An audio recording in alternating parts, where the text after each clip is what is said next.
नसीराबाद में बिजली जी अतरादो बंदिश खिलाफ को भी अवामी तहरीक के कारकुनन पारा कारा तवा खणी गिड स्टेशन के मेन गेट अॻियां धरणो हणी अनोखो एहतजाज किया है।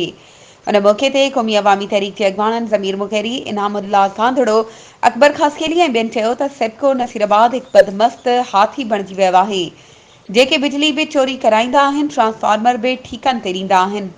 लखें रुपया भत्तो वसूली करे वरी शहरनि के डिडक्शन जा ॻरा बिल मोकिले शहरनि मथां बिजली चोरी जूं FIR बि कराए पाण खे ईमानदार करार ॾींदे ड्रामा कंदा आहिनि। मथां वरी बिजली जी रोज़ानो 16 खां 18 कलाक लोड शेडिंग करे शहरनि खे बिटे अज़ाब में मुब्तला कयो वियो आहे। रोज़ानो 16 खां 18 कलाक बिजली बंदि हुअण सबबि शहरी सख़्त परेशान आहिनि ऐं वाटर सप्लाई जी फरहमी बंदि थी वई आहे। हुन चयो त जेसीं ताईं बिजली जी अतरादू लोड शेडिंग ख़त्म न कई वेंदी, असांजो एहतजाज जारी रहंदो। वधीक ख़बरुनि ऐं अपडेट्स जे लाइ असांजे चैनल खे सब्सक्राइब कयो ऐं हा, बेल आइकन खे प्रेस करणु न विसारजो त जीअं असांजी हर नई अचण वारी वीडियो तव्हां ताईं पहुची